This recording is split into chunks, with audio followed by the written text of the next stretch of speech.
Well, hello and welcome to the Man of God podcast. My name is Casey. We've got Danny in the house today. Thank you for showing up, brother. What's up? It's good to have you back. Good to be back. Travis and Justin, how are you, gentlemen? She's got the UFC. I get real loud right at the beginning. And it's like Bruce Buffer. Yeah, That there guy is Joe Rogan. I think he makes a little bit more money. Dude, yeah, maybe. Anyway, we are on episode 2 of the Man of God podcast. We rebranded and really wanted to get after being able to speak to the hearts of men a little bit clearer. And so that's what we're after. And today, this week, Justin was plowing through. What are you going through? Chronicles? Or you were last week, yeah. And we ended up having a conversation around the table last week, and it's still on our minds. And it revolves around legacy. And really, how do you, as a father, equip your children, train your children, and even your spiritual children? I'll go beyond just your own physical children. So when I say spiritual children, I would also include in that, if you're running a business, the ones underneath you that have been faithful and have caught hold of that vision to the point that they want to also carry on the legacy that God has begun or imparted to you, those that kind of take on, right? This is different than an employee that just comes in, wants to get a paycheck and steps out. This is somebody that comes into the family trade, the business, the lifestyle, and they want to carry on something kind of like, Ruth in many ways does this to Naomi, right? She comes in and says, your God will be my God. Your people will be my people. Mm-hmm. I'm going to be committed to you. She was a daughter-in-law there, but she becomes kind of more than that. She really embeds herself into the family. And so what we want to do is talk about what it takes to live the kind of life to where you allow your children. There's this saying, that you want your children to kind of start at the ceiling that you left off, right? Their floor would be your ceiling. That's every father's desire, is that their children would pick up and run even further than where they were able to get to in life. 3 John has that great statement, my greatest joy is to see this, that my children would walk in truth. Mm-hmm. I know myself, I wasn't necessarily born into a believing home. And so my hope is that my children, they don't have the same testimony that I had. At 18, they finally heard about and came to know the Lord. I want my children to grow up knowing and walking with God and hearing of his ways and learn to be prudent and wise in their youth so they don't have to pay tax on the things that they've done because of their youthful sins, right? That's the hope. That's the thing that you do. And we'll be talking a lot today about parenting in faith, because it's not always perfect, raising children. It's kind of like watching that bull market. There's good days and then there's rough days, and there's good days and then there's rough days. There's growing pains as you watch someone, and you really have to be kind of long-sighted. You have to see the long run for a person, knowing that you're committed to them, they're following after you. And we're not going to be easily swayed emotionally day by day. We're actually running after some bigger goals that we have. So it's, Justin, it's pretty interesting what you were just explaining a few minutes ago. Take a moment, man, and explain the dynamics, what happened with David and with Solomon that you encountered in Chronicles that you didn't necessarily find in Samuel. Yeah. So when I was in Samuel, and I had remembered the scene of the David desiring, because he was a man after God's heart, desiring to build a house for the Lord, because at this point the tabernacle was still the way in which God was having his presence dwell with the nation of Israel. And sorry about my voice, you're just gonna have to bear with it. Flu season. And God says, I'm not going to allow you to build me a house, but your son will. Your son will, because you've been a man of war. There's too much blood on your hands, and this is a holy thing that I want you to do. And so then when you read the account in Samuel, David just basically tells Solomon, you're going to do this. And then Solomon becomes king. He's crowned. There's a ton of drama around that, but Solomon becomes king. And he immediately does it. He does what he was told. He does what he was commissioned to do. He sets out and he builds the tabernacle or the temple, the house of God. But then whenever you get to 1 Chronicles in chapter 22, and then again in chapter 29, or 28, I apologize, it lays out actually that that David had done everything except actually say begin on building the house of God. Like chapter 22, they say, so David gathered the sojourners who were in the land of Israel, and he appointed stone cutters to hew out stones to build the house of God. And David prepared large quantities of iron to make the nails for the doors of the gates and for the clamps, and more bronze that could be weighed, and timbers of cedar logs beyond number. For the Sidonians and Tyrians brought large quantities of cedar timber to David. And David said, my son Solomon is young and inexperienced, and the house that is to be built for Yahweh shall be highly exalted, for a name and beauty throughout all lands. Therefore now I will make preparations for it. So David made ample preparations before his death. And then it goes through David's conversation with Solomon all the way to chapter 28, where David continues to say, look, this is the pattern. This is how you need to build it. It's not just, here's the material. I'm going to instruct you in actually how to walk in that thing I'm calling you to do. Right. And then it says in verse 19 of chapter 28, all this, said David, after he told him the design, has been granted to me as insight in writing by the hand of Yahweh, all the details of this pattern. Right. So David not only made the preparations, assembled all the materials, assembled the workforce, he also had been divinely given a vision of what the actual design of the place was going to be. Solomon rolled up to the job site as a general contractor. Right. This is the kid that everybody hates this kid, really. The kid that basically is like the contractor's son. Yeah, he inherits the and he gets business the from cushy day one. job, Yeah. and he's never swung a hammer, and he winces when he gets a splinter. Right. But Solomon rolls up on the job site, and the workers are standing there. The material is on the site. The blueprints are laid out. They're laid out on the table in the planning room, and all the workers know what to do. They just said, we needed you on the job site before we could press start. That's the level to which David made the preparations for his son, and all Solomon had to do was sit in and walk in the preparations that his father had made for him. So question, Solomon did show up at the job site. Yeah. And he did begin to work, right? Yeah. But he did that because he honored his father. Yeah. Whether he finished well or not, you have one difference right now with Solomon then versus today. He honored his father. He wanted to honor his father. In that time, that was priority, to honor your parents. Today, that is not even in the language, of people. Not to mention the fact that you could possibly have a son who is completely rebellious and won't have anything to do with what you're leaving behind, primarily because of pride of thinking that I can do it on my own, instead of wanting to stick with the family and do what the family is doing. Do you see what I'm saying? Yeah. And there's not a shortage of influences around that son that'll be there to egg him on and tell him, you know what I mean? He's just trying to force you to do his way.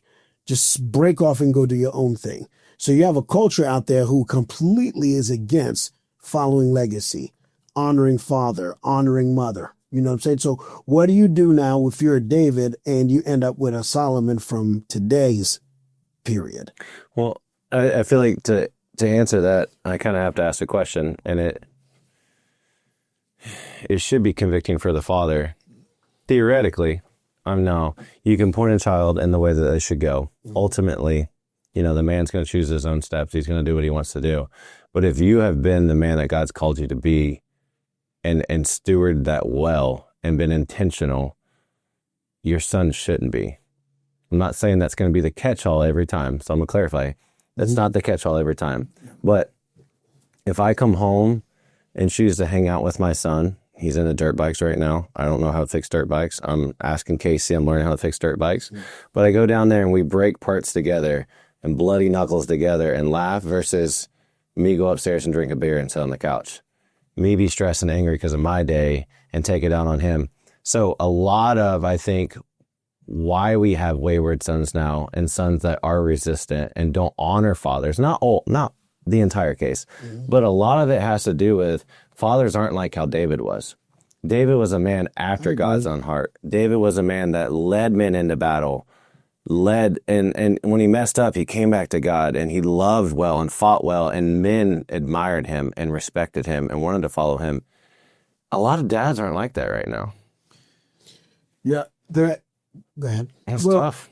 Yeah. There's and both sides. there's that. There's a lot of complications. I mean, we live in a different time. Like there's far more people that are employed by some kind of larger corporation now, some kind of larger entity, to where the separation between father and son is massive nowadays compared to what it was back in the Yes, day, right? the whole setup today is different. Totally different. And the other thing that I think is really well represented in this story that we need to grab hold of is that what David was doing was a vision that was given down to him, right? And the elements in there is not, hey, this is David's business. This is what I love to do. I want to impart it to you. He was doing something that God had ordained him or ordained the people to fulfill, right?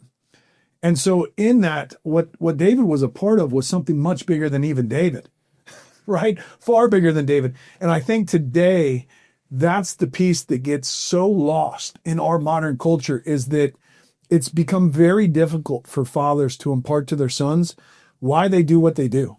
Hey, come be a plumber with me. You can make good money. Hey, come be a carpenter. You can make good money. But the question is like, why?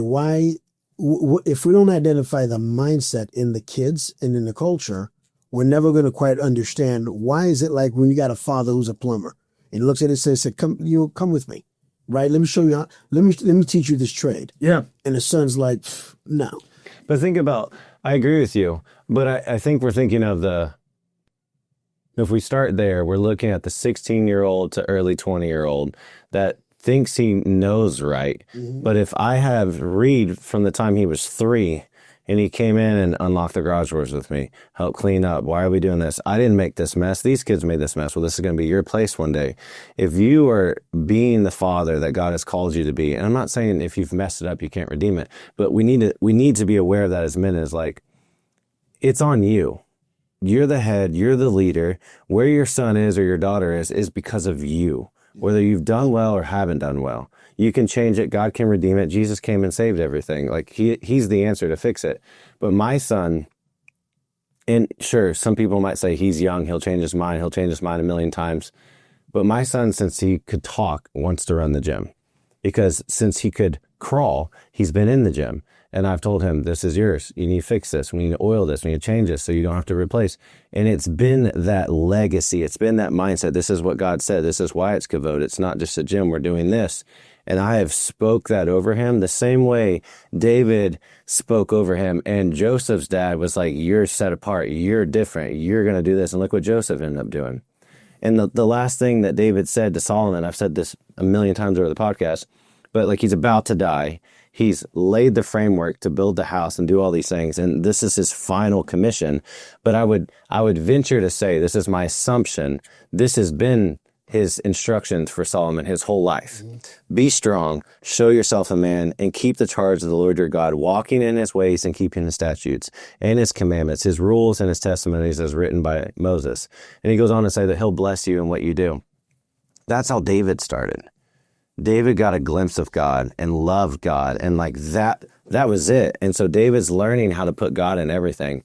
So as a dad, like that's on you to be a man that's honorable, that loves the Lord, and you're maturing to a place where you can articulate that for yourself and articulate that for your son.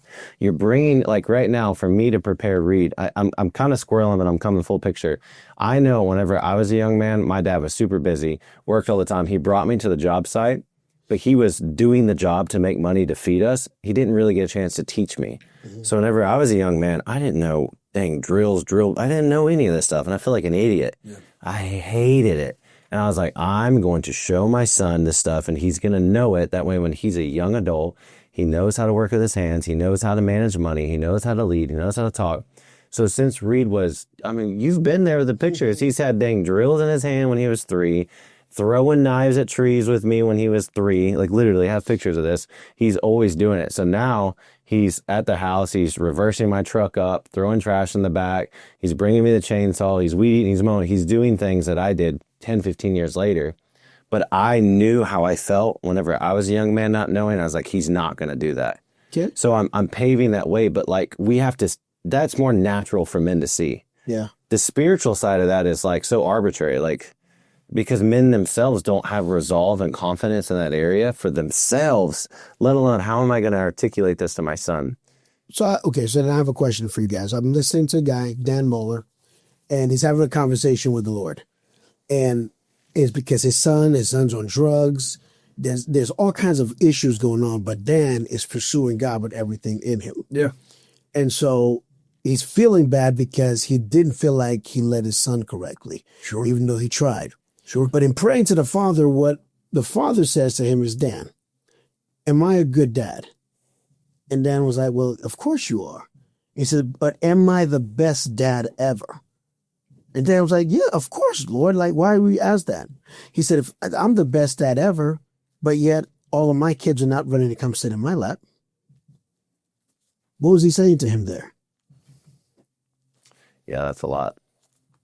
I mean, if you just think about that, just a conversation, and that's a conversation, an honest conversation between a father and a son. Sure. It's not just between a man and his God. This is a father-son relationship. And for God to say to him, am I the best dad ever? And the answer to that is yes. And he said, but yet all my kids are not running to come sit at my feet. Yeah. They're not running to jump into my lap. But you know what's crazy? Point. What's crazy in that is he still set the framework like David did for Solomon. Mm-hmm. And the options there. Like Solomon in that moment, you're absolutely right, could have walked on the job site and been like, Dad don't know what he's doing. We don't need these supplies. I don't want the cedars from Lebanon. I want the oaks from here. Like he could have tabled everything. Mm-hmm. But God, as a father, sent his son to cleanse the tab for us. And all we have to do is step into that and believe it. But you're absolutely right. It's still the son's choice. Yeah. Even as the father. It's the son's choice. And I guess my point in all this is we are living in a time right now where the setup itself is very different, even for a man like yourself who's raising your son and keeping him close. You see what I'm saying? Mm-hmm. The setup out there is not conducive to what we're necessarily talking about. But fortunately, God is bigger than all of this. Yeah. So he supersedes all of that. And if we follow him, he will make a way. But I feel like we live in a time where our ears have to be pressed to his lips so much more than before because of all the insane influences that are around everyone today. And again, the culture of honor, it's no longer there. I mean, I'm in the martial arts, and that's something that's always been huge. Yeah. But even within the realm of the martial arts, everyone's gone so sideways that that's become lost. And unless you have a karate school where that's what you're instilling as a culture within the family of the karate school, it's just going to go haywire. Because what's happened is now outside influences have come into the karate school to try to influence how we do as martial artists. The same way that the world has come in, is infiltrated into the home to try to come in and dictate what happens to our kids, what happens with our wives. You see what I'm saying? So we do have it's a deeper job to have more intimacy with the Father today, more than ever, so that we can get the kind of instructions that are necessary. Because our kids don't necessarily see us in the same light as a Solomon looked at a David. Yeah, parenting's risky, right? You don't know what you're going to get. But I think we're in faith. I think as a parent in faith, what you're trying to pursue. And there's always going to be difficulties and hardship that you go through with different children. I'll give you an example. What you've experienced in your life, Magic poured into you. Magic, he paved the way for you to be able to do what you needed to do. Mm-hmm. He was the one that cast vision for a world title for you, right? You have now begun to impart that to some of the students in your karate school. Cooper comes along. He gets a world title in the States, right? Then he flies out to Wales. He gets a world title out in Wales. He comes back. Last night, I run into him over at the gym. It might have been 2 nights ago. He's playing basketball. I'm like, fill me in. Tell me everything. What's going on? And he's like, next year I'm going to France. And he's got this vision now to go to France. His whole family's behind it. And so what I'm saying is that I know that we cannot guarantee this, that our children will walk faithfully in our steps. Solomon did not become a warrior. He wasn't. He led men, but he did it very different from David, yeah. Right? And by paving that way and projecting things out, you're allowing Cooper to be able to experience a world title at an age earlier than he would have done if he would have just dreamed this on his own.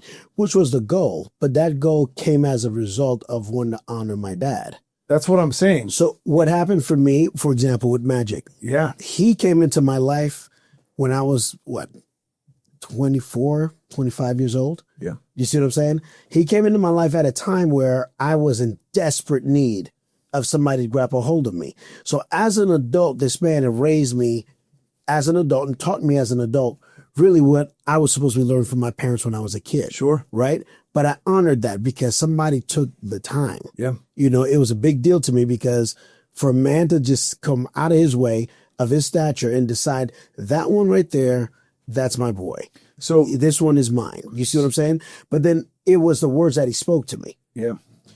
By the third tournament that he was coaching me like this, I looked at it as he's giving me a lot of just private lessons and I'm not paying for anything. So I went to him and let him know, listen, I'm broke. Okay.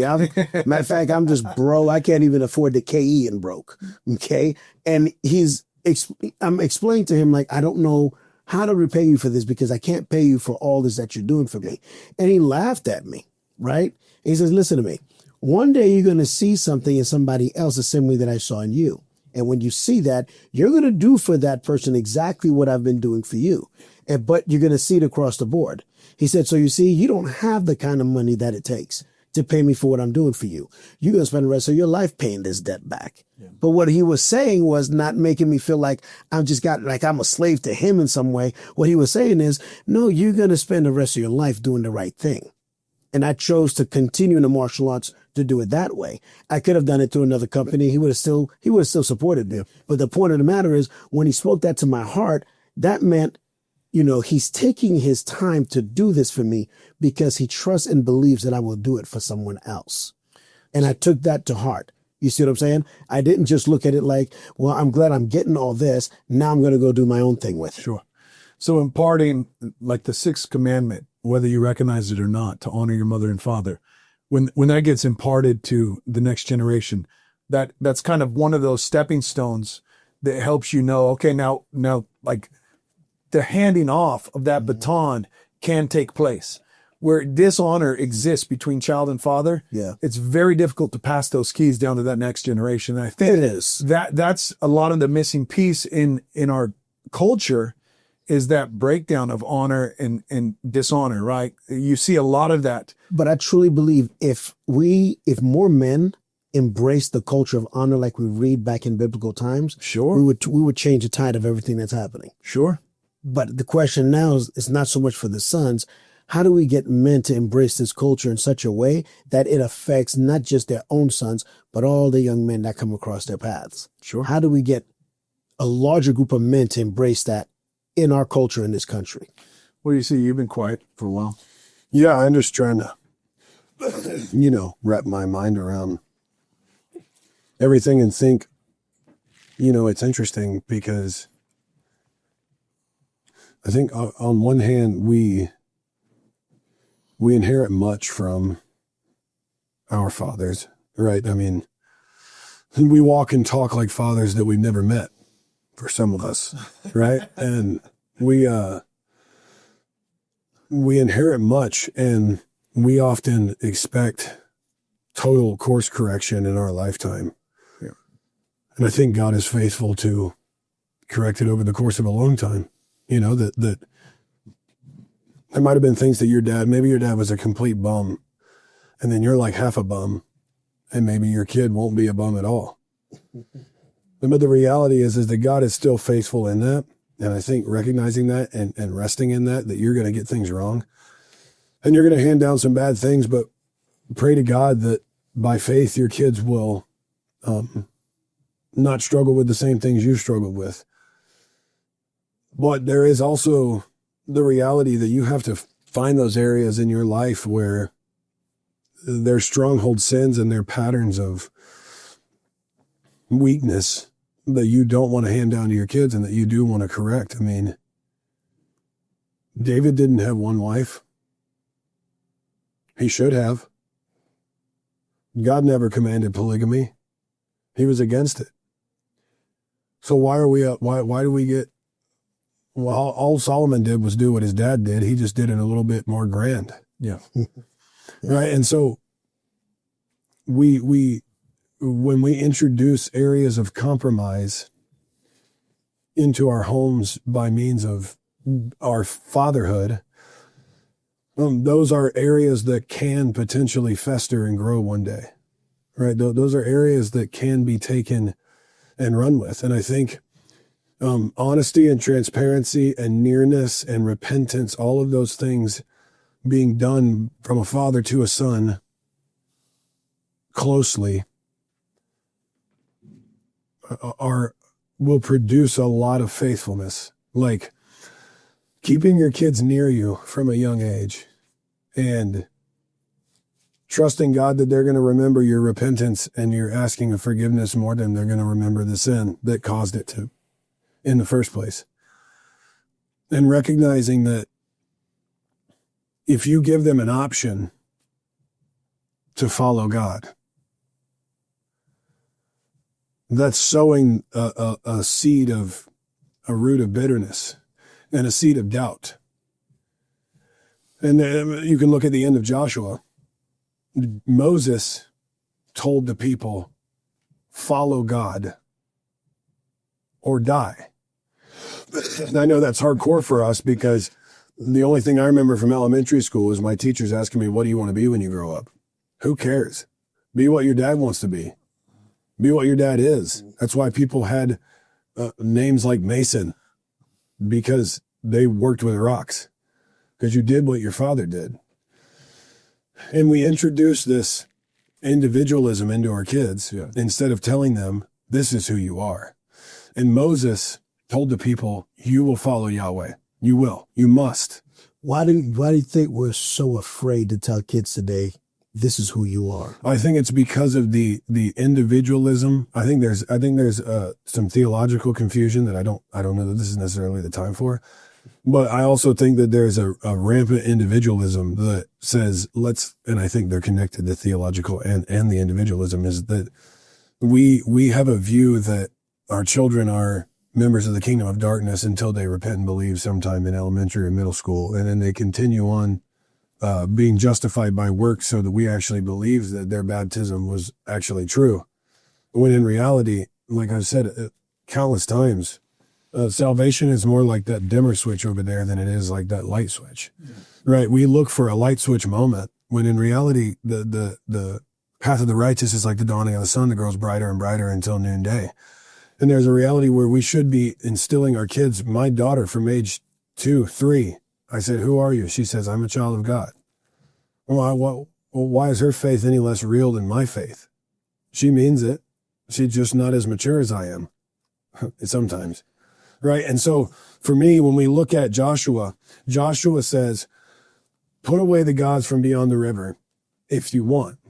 As for me and my house, we're going to serve the Lord, but y'all do what you want. Yeah. That's compromise.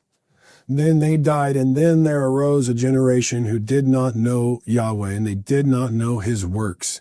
And the people did not continue to pass down generation to generation what God had done. And that's an area of compromise. And I think as fathers, it's so important for us to find those areas of compromise in our lives, in our hearts, in our walks, and make sure, look, God, I know I'm going to drop the ball. I know I'm going to fail. But God, please don't let my sons be addicted to pornography like I was for so long. They're going to struggle with something, but help me eradicate that and love them in that and teach them how to walk away from that so that their sons won't even have to think about it, right? Like, I just think it's so important for us to look at the way that the Old Testament pattern is faithfulness with just a hint of compromise. And then there's half faithfulness, half compromise, and then there's all compromise.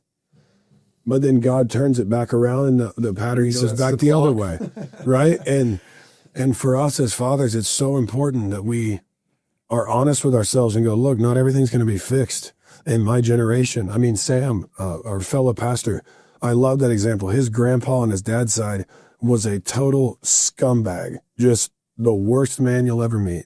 Abusive, adulterer, right? Like kind of worked, but didn't really provide, like just the worst, just a horrible wretch of a man.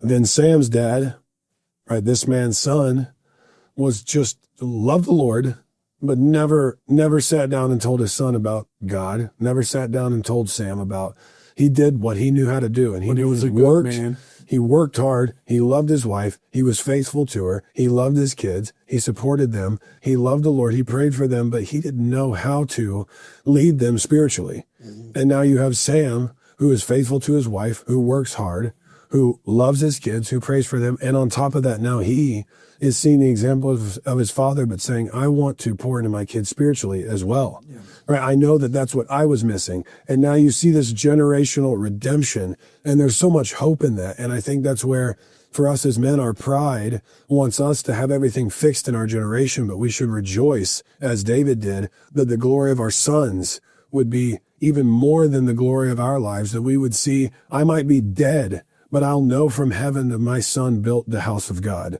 right? Because I did the work necessary to set him up for that, right? Like, I think that's how we should think about it. And we should parent and father by faith in the promises of God, that he's faithful to 1,000 generations to place righteousness in the hearts. But it's only to the 3rd and 4th generation that he visits the wickedness.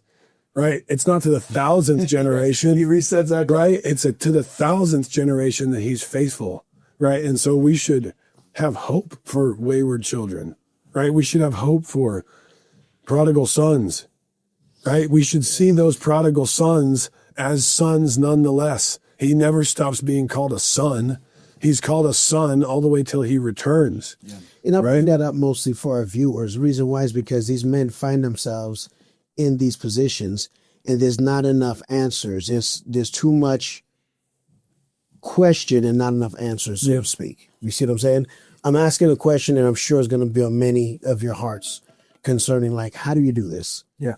How do you bring honor back and integrity and character back in a world that's completely stripping men away, stripping that from men, but also trying to eliminate manhood altogether? On a practical note, I'll throw this out there, and you guys can give me your thoughts on it and beat it up.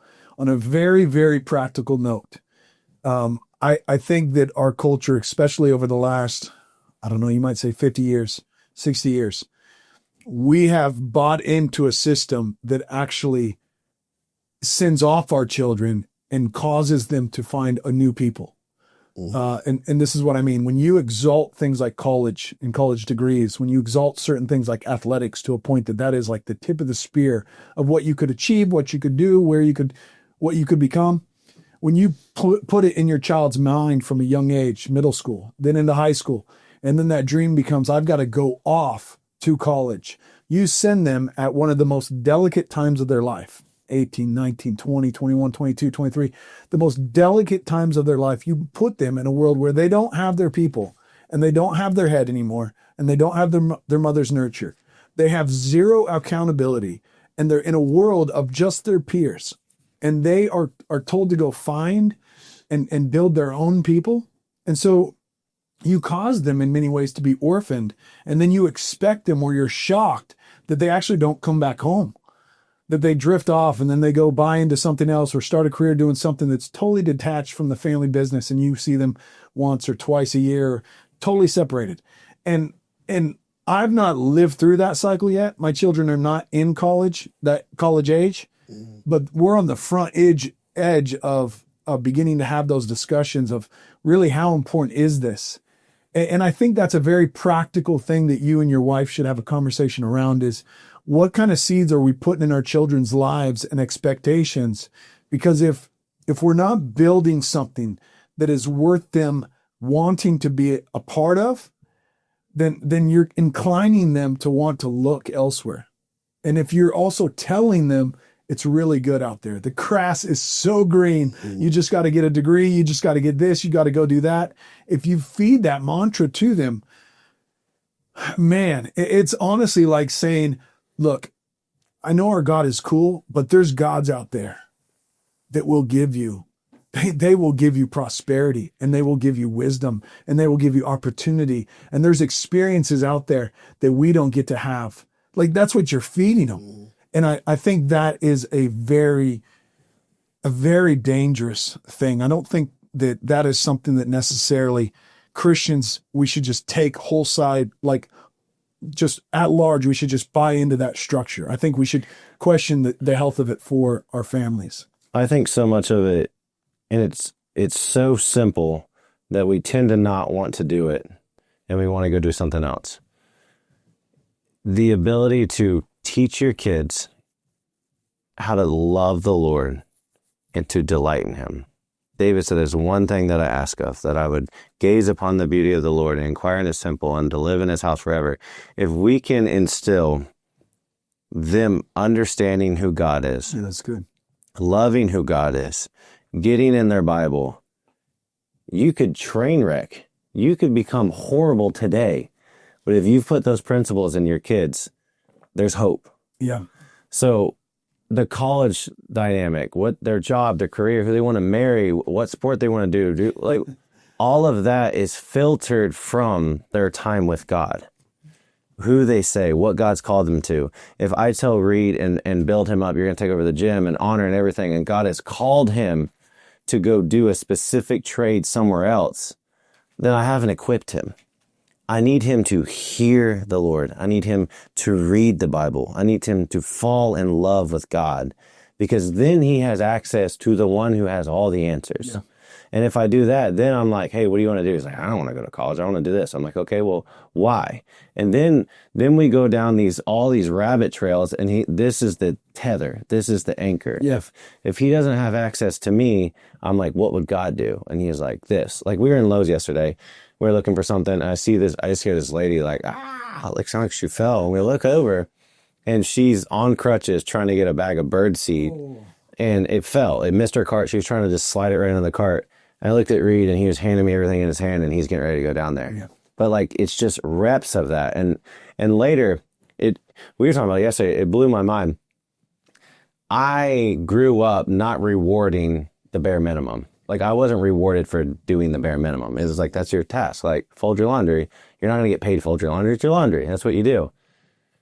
And I was reading and talking in Deuteronomy, like, God tells us, read the words, meditate on them day and night. Like, do that. Like, this is the bare minimum. Read this, come to me. And if you do it, I'll bless you. And I was like, hold on. You're rewarding our bare minimum. You're the very thing. He's like, read this, come to me. And if you do it, I will bless your food and your marriage and your kids and your ink. I'll bless everything. And I'm like, well, I've been doing that backwards. And it just light bulb there. And I'm like, to me, I was like, but why? And I was like, well, I don't have to understand why God says to do it that way. I'm going to do it that way. But B, I'm like, well, let's think about it. God knows it's good for me, and he wants me to do it. And if he can bless me, so in my immature, selfish state, I do it for the blessing, but then I figure out the real reason why, and I mature in him. So yesterday, Reed was like super helpful, and the lady, we actually checked out at the same time. The lady's like, can someone help me carry this bag out of birdseed? And this worker's like, yeah, I'll be there in like 5 minutes. I looked at Reed. Reed's like, I got it. And Reed carried the bag, went to her car, I talked to her the whole way. I got in the car, and I was like, how do I bless that right now? Like, I just grabbed that principle this morning. I was like, how do I bless that? I was like, I'm going to give Reed $5. I threw him $5, and he's like, what's that for? I said, your heart.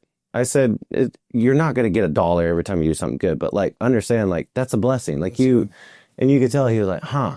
So like that's it as fathers. Like, you grab this and the lessons that you are figuring out, communicate to everybody you're in leadership over. But the good, when you mess it up, like I did something stupid, and I sit down and tell the kids, like, yeah, we forgive you, whatever. And I'm like, no, understand where I went wrong.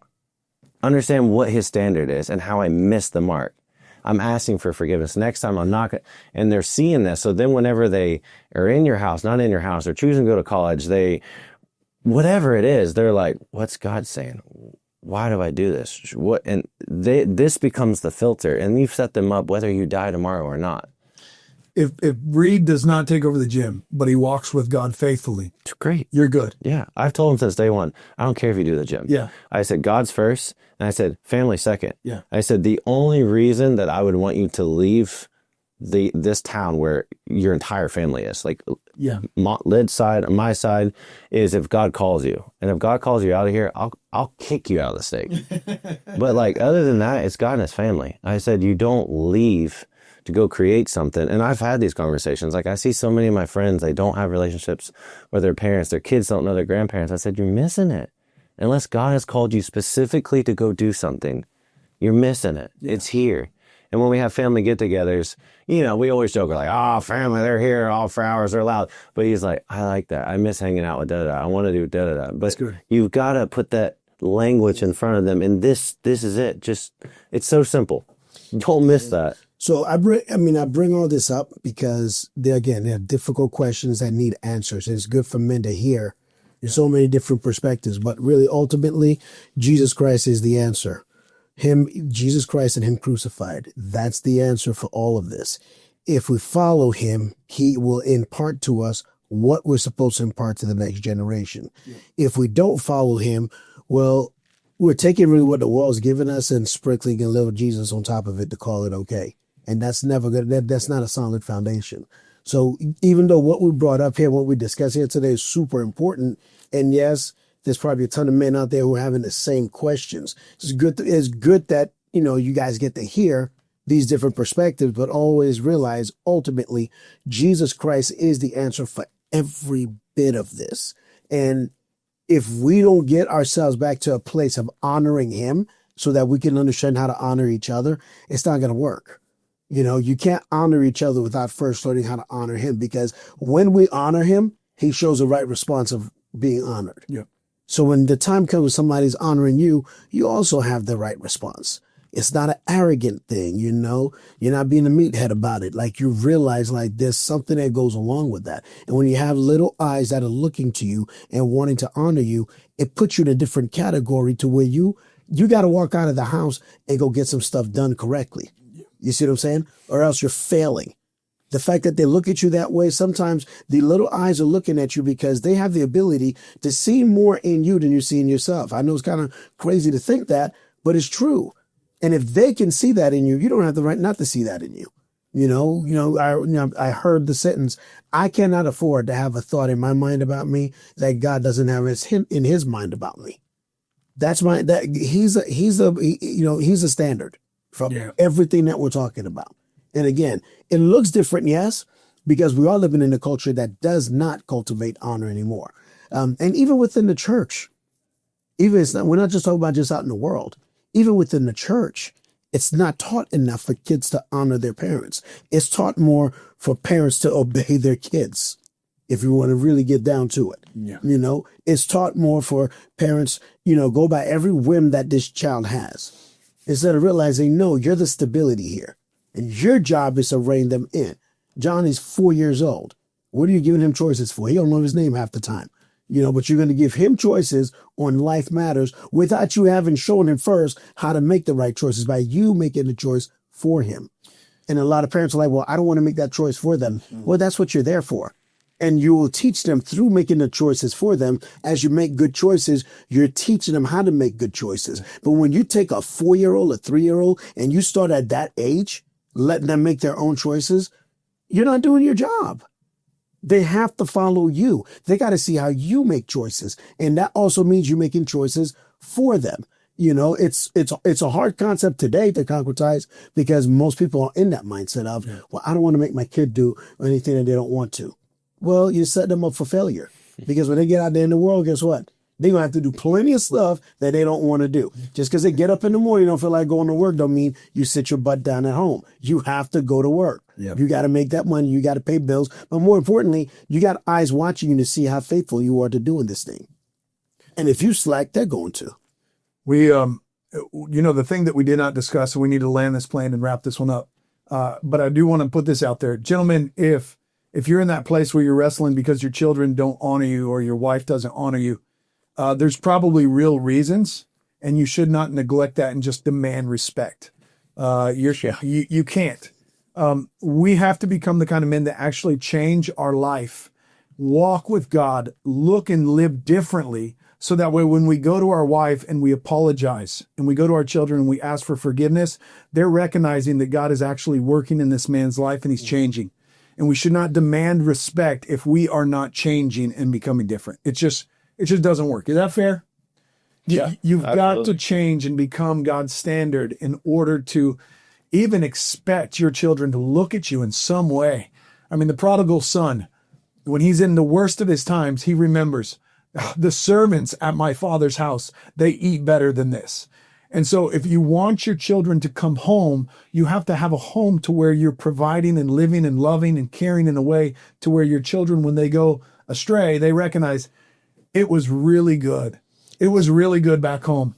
And at the same time, the reverse is also true, because if you look at what God commands a man and what he commands a woman, he commands a man to what? Love your wife as Christ loved the church.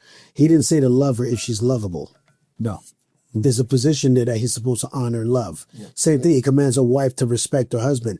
He did not command her to respect her husband as long as he's doing things that are worthy of respect. He's teaching her how to respect the position.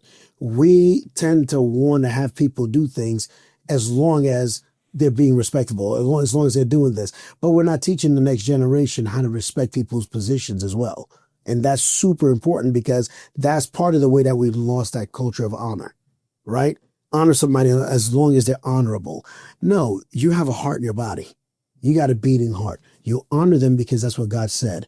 You honor your parents because God said so. They may not have been the best parents in the world, but if you honor them, God's going to reward that. And guess what? Just because they're not doing the best job doesn't mean you're doomed to repeat it.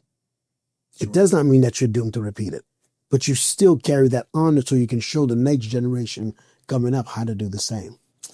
Well, gentlemen, if you want to become a man of God, that's really what this is all about, right? We don't want to just be men. We want to be men of God, following in his footsteps, actually reflecting his image to your people. Then you have to begin to follow after him. That's where it all begins. Follow God, follow Christ. Then you will become a man of God.